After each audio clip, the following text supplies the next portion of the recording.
चलिए,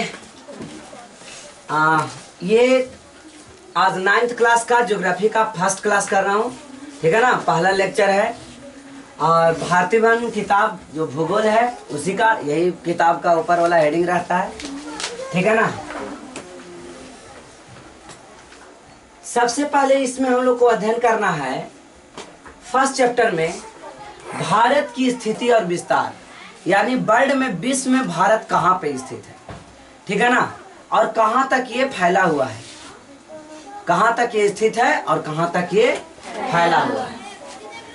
तो हमने एक मैप में दिखा रखा कि ये पूरा लार्जर, इसको नहीं देखिएगा, ये तो मेरा फिगर है, ये क्या है, ये भारत का मैप और ये पूरा वर्ल्ड का मैप। तो इस वर्ल्ड में भारत कहाँ पे सिचुएटेड है, कहाँ पे स्थित है, उसी के बारे में बताया। तो यहाँ पे देखो, ये नॉर्थ अमेरिका है, ये साउथ अमेरिका, ऊपर में यूरोप, ये एशिया का पार्ट है, ये भी यूरोप हो गया, और अफ्रीका, ऑस्ट्रेलिया, अंटार्कटिका। तो ये 7 कॉन्टिनेंट में एशिया में भारत मौजूद है, ये हाईलाइट करके दिखाया गया है, ठीक है ना। अब इसमें देखिए, अब ग्लोब की सहायता से हम देखते हैं कि भारत कहाँ पे सिचुएटेड है। तो यहाँ पे दिखाया गया बुक के अकॉर्डिंग कि हिंद महासागर से ऊपर और एशिया में ये पार्ट है भारत का। इसके अलावा यहाँ पे देखो, तो यहाँ पे क्या नजर आ रहा है, तो ये वाला अरेबियन सागर है, अरब सागर, और ये अरब का प्रायद्वीप, अरेबियन पेनिनसुला, प्रायद्वीप यानी पेनिनसुला, ठीक है ना। यहाँ पे जापान वगैरह है, ये चीन है। तो ये ग्लोब में सिचुएटेड दिखाया गया कि भारत कहाँ पे स्थित है।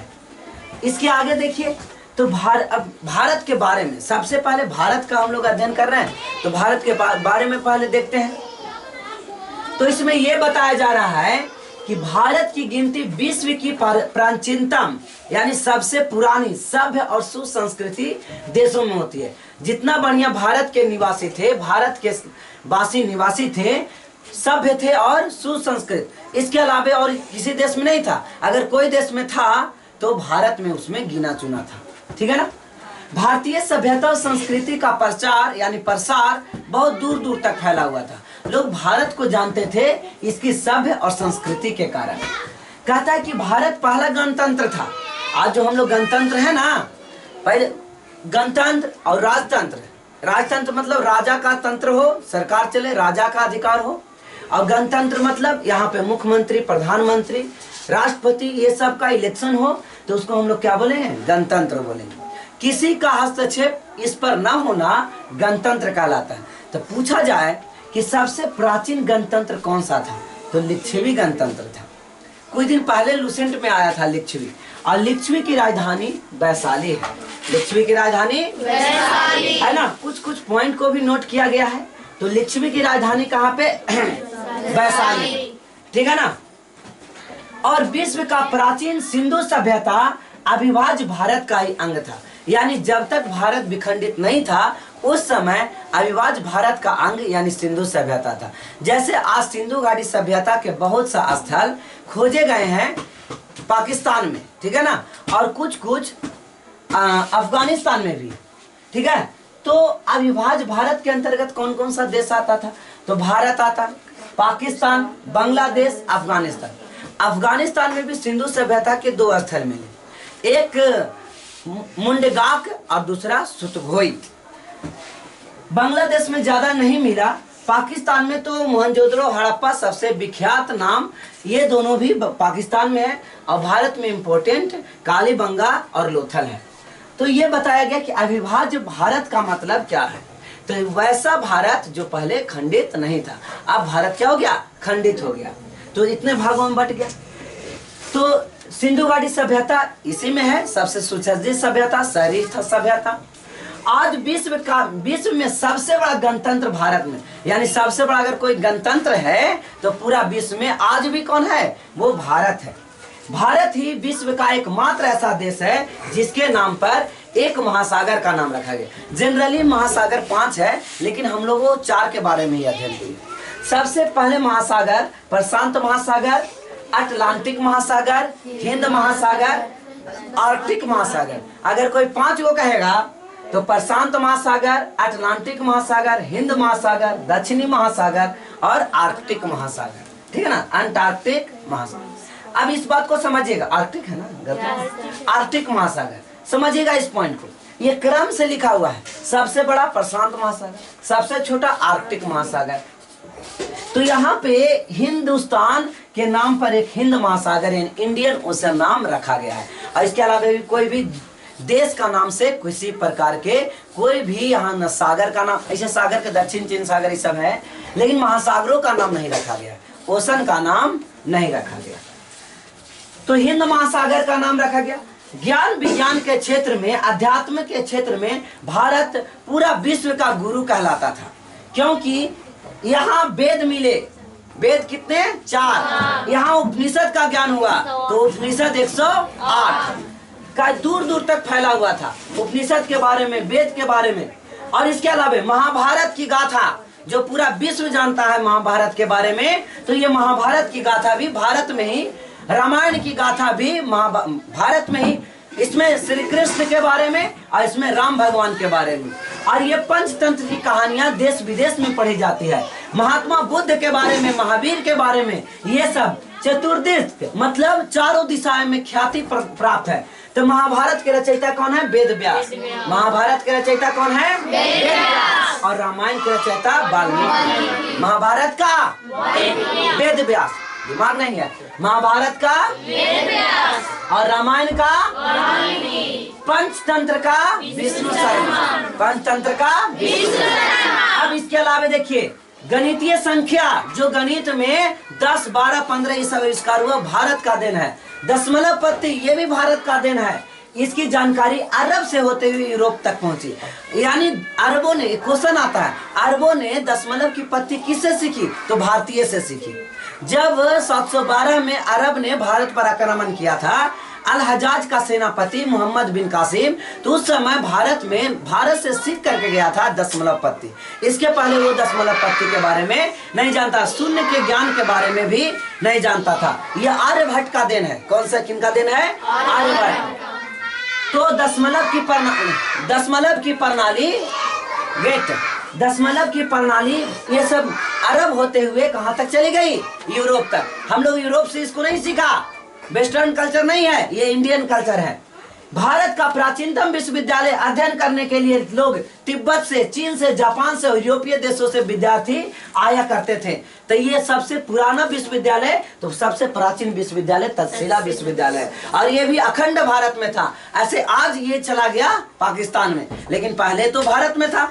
तो आध्यात्मिक गुरु के रूप में पूरा भारत को जाना जाता था आध्यात्मिक गुरु, विश्व गुरु कहा जाता था।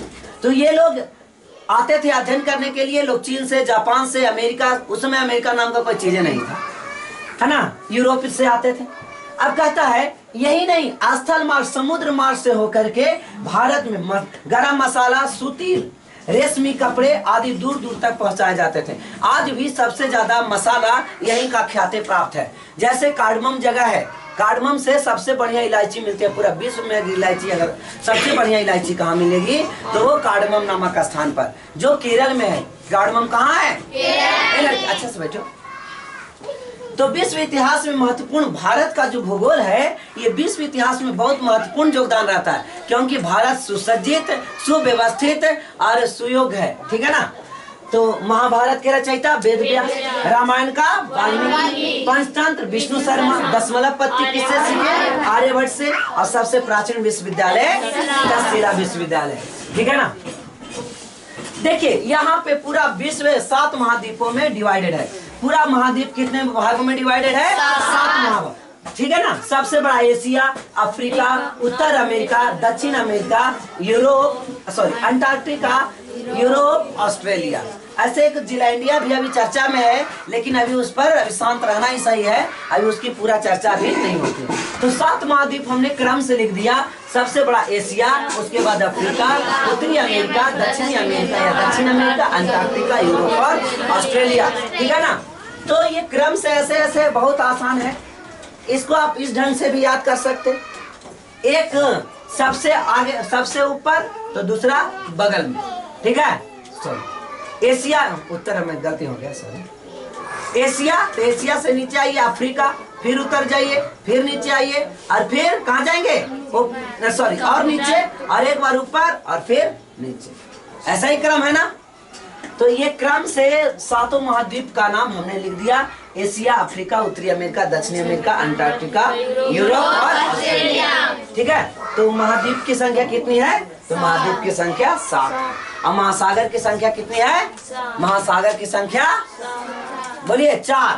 महासागर की संख्या कितनी, 4। अब हम लोग देखेंगे कि भारत पूरा विश्व में कहाँ पे स्थित है। तो अक्षांश और देशांतर को एक मिड पॉइंट पर मिला, 6 क्लास में कल ही देखे थे कि जो मिड पॉइंट पर मिलेगा वही अक्षांश और देशांतरीय विस्तार, वो उसका स्थिति को बताएगा। चलिए, तो अक्षांशीय विस्तार क्या है, 8 डिग्री 4 मिनट से 37 डिग्री 6 मिनट, और देशांतरीय विस्तार 68 डिग्री 7 मिनट से 97 डिग्री 25 मिनट देशांतर।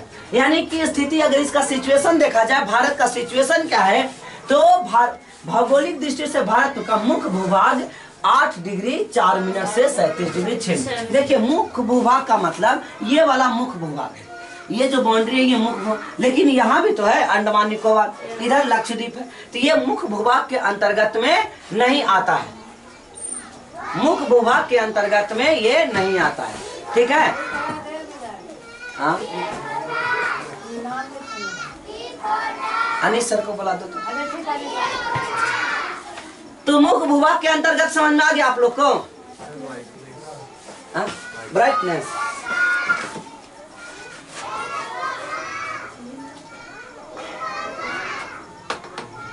ये मुख्य भूभाग है, और अगर सारा भाग के हम लोग चर्चा कर लेंगे तो कौन सा हो जाएगा, ये वाला अंडमान निकोबार आइलैंड और ये लक्षद्वीप आइलैंड। एक अंडमान निकोबार, मिलिए क्या बात है उसका, एक अंडमान निकोबार आइलैंड और दूसरा लक्षद्वीप आइलैंड। क्लियर हो गया।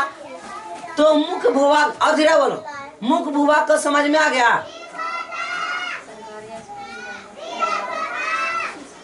तो अक्षांशीय विस्तार हमने देख लिया, देशांतरीय विस्तार देख लिया, ठीक है ना। अक्षांशीय विस्तार कितना, अब देखिए यही कहता है कि मुख्य भूभाग पर 8 डिग्री 4 मिनट, यानी नीचे वाला पॉइंट है 8 डिग्री 4 मिनट और ऊपर वाला पॉइंट है 37 डिग्री 6 मिनट, और इधर वाला पॉइंट है 68 डिग्री 7 मिनट, और इधर वाला पॉइंट है 97 डिग्री 25 मिनट।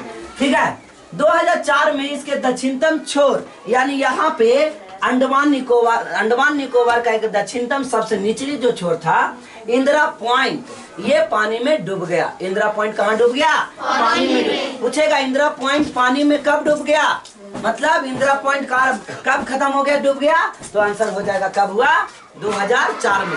सुनामी के कारण पूरा आइलैंड डूब गया, समझ में आया। ये आइलैंड था इंदिरा पॉइंट, सब तो यहाँ आइलैंड है, ऊपर में इंदिरा कौर, नीचे में इंदिरा पॉइंट, इधर बोलिए इधर बिलांगो और यहाँ पे गोरमोता, बलांगू या कीबुथु, यहाँ पे बलांगू या कीबुथु, और यहाँ पे अरुणाचल, यहाँ पे गुजरात में गोरमोता। चलिए, उत्तरी अक्षांश 37 डिग्री 6 मिनट, ये वाला 37 डिग्री 6 मिनट, दक्षिणी अक्षांश 8 डिग्री 4 मिनट, दक्षिणतम बिंदु 6 डिग्री 4 मिनट, यहाँ पे 6 डिग्री 4 मिनट, पूर्वी छोर देशांतर पूरब में कौन है ये, तो यहाँ पे 97 डिग्री 25 मिनट पूर्वी देशांतर, और पश्चिमी छोर 68 डिग्री 7 मिनट। सब कल हम लोग पढ़ाई कर लिए थे, ठीक है ना। अब इसके कहता है सबसे दक्षिणतम छोर था जो 2004 में सुनामी आया, उसके कारण क्या हो गया, डूब गया। तो इंदिरा पॉइंट कहलाता है, जो डूब गया उसका नाम क्या है, इंदिरा पॉइंट। यह विषुवत रेखा से लगभग 650 किलोमीटर ऊंचा है। देखिए मान के चलिए विषुवत रेखा है, तो इंदिरा पॉइंट तो यहाँ है ना, इंदिरा पॉइंट कहाँ है, यहाँ है, तो ये 650 किलोमीटर दूर है। कितना, विषुवत रेखा से इंदिरा पॉइंट कितना दूर है, 650। अब विषुवत रेखा से कन्याकुमारी यहाँ पे 876 किलोमीटर है, पढ़ाए थे 800 कितना किलोमीटर है, 76 किलोमीटर है। तो क्लियर हो गया।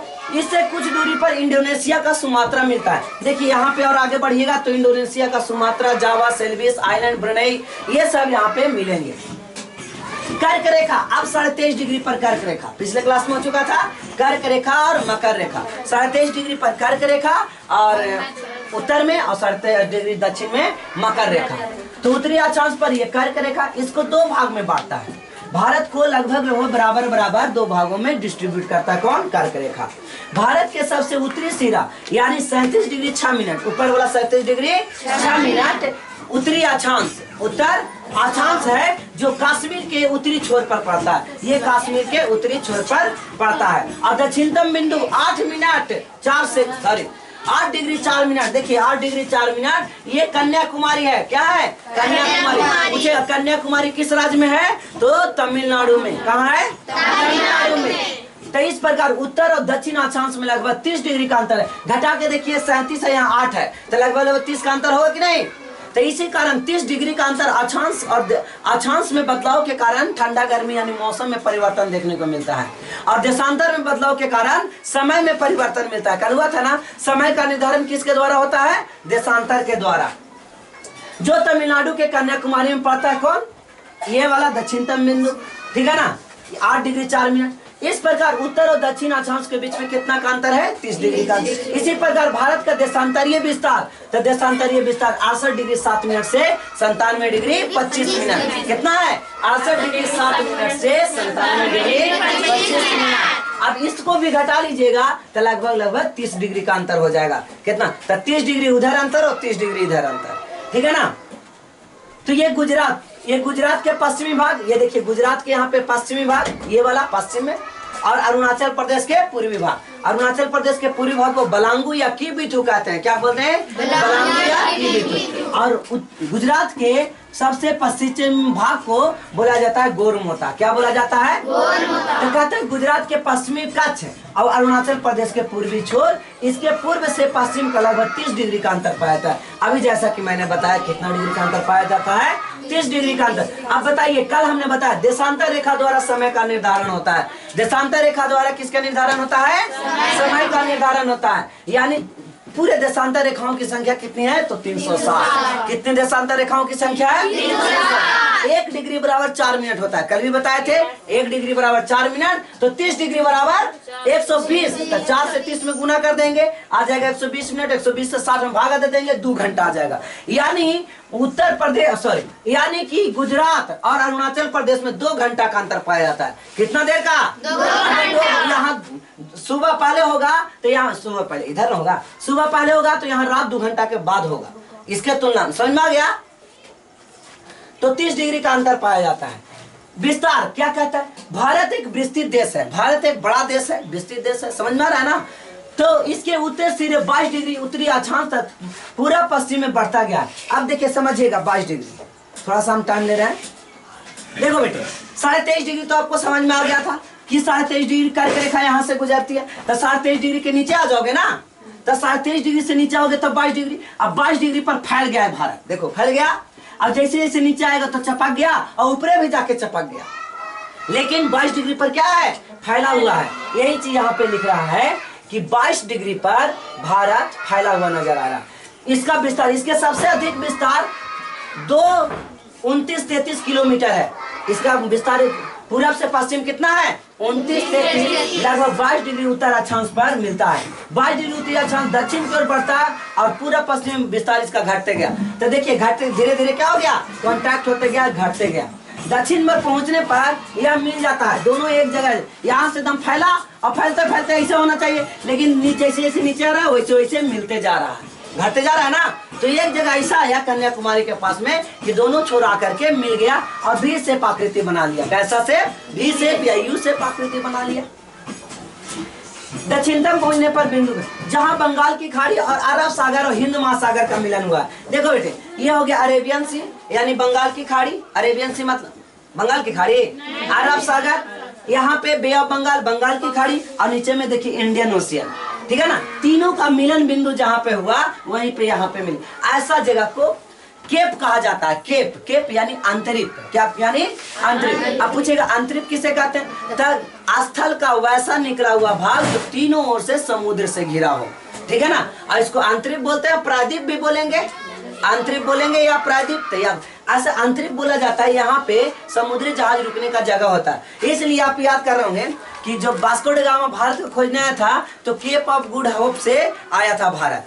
किसके द्वारा आया था? Cape of Good Hope. उत्तर मासा अंतरिप नाम था ना, उत्तर मासा अंतरिप। तो यहाँ भी अंतरिप है। ठीक है।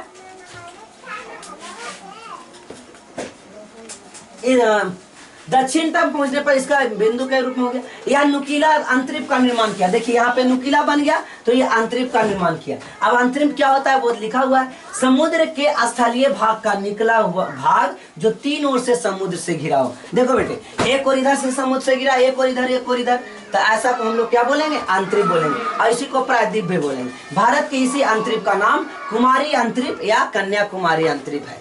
इसका नाम क्या है, सबसे निचली बिंदु कुमारी अंतरिप या कन्याकुमारी अंतरिप है। भारत की उत्तरी छोर पर इसकी दूरी बताइए, उत्तर से दक्षिण कितना है, 32-14। कोड क्या था, 3-2-1, 3 से बढ़ाइए, 3 के बाद 3 के पहले 2 और 2 के पहले 1, यानी 3-2-1, और 4 अंक है इसलिए अंतिम में 4 दे दीजिए, तो 3-2-1-4। इस मैप में जैसा कि हमने बता दिया कि पूरब से पश्चिम का विस्तार, पूरब से पश्चिम का विस्तार 29-33, और उत्तर से दक्षिण का विस्तार 32-14। ये सब सारे मैंने फिगर में भी आपको दर्शा दिया। भारत की मुख्य भूमि समुद्री तट की रेखा 6100। यहाँ पे देखिए मैपिंग में एकदम एवन एक्यूरेट अलग अलग कलर का बना दी। रेड कलर का है ये समुद्र वाला है, ठीक है। रेड कलर वाला कौन है, समुद्र। मुख्य भूमि से, किससे, मुख्य भूमि से, तो मुख्य भूमि से मात्र 100 किलोमीटर है। कितना किलोमीटर है, 100। और इसमें कुछ ऐड कर लीजिए, ये वाला पार्ट, लक्षद्वीप वाला पार्ट, और ये वाला पार्ट, अंडमान निकोबार वाला पार्ट, तो 100 टोटल, और ये वाला मिला दीजिएगा तो 7516.6 हो जाएगा। तो 7516.6 किलोमीटर तटीय की लंबाई, कुल तटीय की लंबाई पूछेगा तो बोलेंगे 7516.6 किलोमीटर। और खाली अगर तट की लंबाई पूछेगा मुख्य भूमि से तो 100, और स्थल का पूछेगा तो 15,200 किलोमीटर। सिर्फ स्थल, ये ब्लू वाला कलर, 15,200 किलोमीटर। अब इस प्रकार से भारत की कुल सीमा की लंबाई अगर जोड़ेंगे तो 15,200 किलोमीटर और 7516.6, इस प्रकार हो जाएगा 22,716.6 किलोमीटर। 22,000 अभी झुक रही है, 22,716.6 किलोमीटर। अब इस प्रकार से हम लोग देख लिया कि स्थल की लंबाई कितनी है, तो 15,200। कुल तटीय रेखा की लंबाई कितनी है, 7516.6 किलोमीटर। अब इस प्रकार भारत का क्षेत्रफल देखिए, तो भारत का क्षेत्र 32,87,263 किलोमीटर, 32,87,263 किलोमीटर इसका क्षेत्रफल है भारत का क्षेत्रफल। अब भारत की आकृति और आकार देखिए, भारत विश्व में 7 विशाल देशों में एक हमारा भारत है 7वां स्थान पे। इसका क्षेत्रफल 32,87,263 किलोमीटर है। दुनिया का 7वां बड़ा देश होते हुए भी यह विश्व का मात्र कितना जगह छेकता है, तो 2.4% या 2.43%। आगे सब लिख दिए हैं, है ना। विश्व के 8 बड़े देश क्रम से रूस, चीन, अमेरिका, ब्राजील, भारत, यानी रूस, कनाडा, चीन, अमेरिका, ब्राजील, ऑस्ट्रेलिया, भारत और इंडोनेशिया। फिर से कोड था, रूस, चीन, अमेरिका, ब्राजील, भारत। तो सबसे ऊपर में सबसे बड़ा जो देश है, लार्जर कंट्री, वो रूस, उसके बाद कनाडा, उसके बाद चीन, America, Brazil, Australia, Bharat, Argentina. लेकिन आपके बुक में, इसी बुक में थोड़ा गलती हो गया है, अमेरिका पहले लिख दिया, चीन बाद में लिखा। नहीं, चीन बड़ा है, अमेरिका छोटा है। ओके, ये आप लोग एक्यूरेट याद रखिएगा। देखिए, ये माना कि अग्निमेत्र रेखा कल बताए थे 0 डिग्री अक्षांश पर, देशांतर पर, और ये भारत का है तो 82.5 डिग्री पर है। देखिए, कहता है इस देश के दक्षिणी भाग के आगे मोटे तौर पर त्रिभुजाकार है। दक्षिण भाग देखिए तो त्रिभुज जैसा है कि नहीं, अंग्रेजी में भी अक्षर के जैसा है, लग रहा है कि भी लिखा है। इसके पश्चिम में अरब सागर, पश्चिम में अरब सागर, पूरब में बंगाल की खाड़ी, और इसके मध्य चौड़ा हो गया। देखिए, मध्य एकदम बढ़ के बीता से भी पार कर, और ये बीतो नहीं, अंगुलियों भर, ठीक है ना। इसके उत्तरी भाग सिरा, सिर की स्थिति के आकार के जैसा है, जैसे माथा रहता है ना, यहाँ निरोटी रहता है, नरेटी, गलेट, गलेट मीन्स नरेटी, नरेटी, और बाद में बड़ा उठा हुआ, तो यहाँ भी नरेटी टाइप में और बाद में उठा हुआ है। इसके आकार क्या है, कहते हैं इसके दक्षिण भाग में लगभग 22 डिग्री उत्तर अक्षांश पर पतला होते गया, यहाँ से धीरे धीरे पतला होते गया, ठीक है ना। मुख्य भूमि से दक्षिण छोर पर भारत की आकृति अंतरिप है, जिसे कन्याकुमारी या केप कोमोरिन कहते हैं। अब भारत का प्रायद्वीपीय आकार तटीय सीमा का निर्माण करता है, जो अत्यंत लंबी है। यह हिंद महासागर के उत्तर में स्थित है। ये प्रायद्वीपीय भाग देखिए, इतना मानी प्रायद्वीप, पेनिनसुला। प्रायद्वीप को इंग्लिश में क्या बोलेंगे, पेनिनसुला। प्रायद्वीप को इंग्लिश में क्या बोलेंगे, पेनिनसुला। तो पेनिनसुला इसकी भारतीय प्रायद्वीप बहुत बड़ी है, पेनिनसुला इसकी बहुत ज्यादा बड़ी है। अब देखिए अक्षांशीय और देशांतरीय विस्तार, अक्षांशीय और देशांतरीय विस्तार। कर्क रेखा इसमें लगता है कट गया, एगो पॉइंट घट गया, जस्ट अ मिनट। हाँ देखिए ये पॉइंट एक छूट गया था कि भारत में कर्क रेखा दो भागों में बांटता है। कर्क रेखा भारत को कितने भागों में बांटता है? दो भागों में, एक उत्तरी भाग और दक्षिणी भाग हो गया। अब पूछता सबसे इंपॉर्टेंट ये क्वेश्चन पूछता है कि भारत के कितने राज्य ऐसे हैं जो कर्क रेखा से गुजरते हैं? तो क्रम से लिखा हुआ है, 8 राज्य से गुजरते हैं। कितने राज्यों से? 8 राज्यों से गुजरते। गुजरात, राजस्थान, मध्य प्रदेश, छत्तीसगढ़, झारखंड, पश्चिम बंगाल, त्रिपुरा, मिजोरम, ये सब आप लोग याद कर लीजिएगा, ठीक है ना। थोड़ी एक पेज और बच गई, उसको हम लोग देख लेते हैं। अक्षांशीय विस्तार और देशांतरीय विस्तार का प्रभाव, इसको हम लोग अगले क्लास में करेंगे। आज का क्लास इतना ही, सेकेंड लेक्चर आपको कल ही मिल जाएगा, ठीक है ना।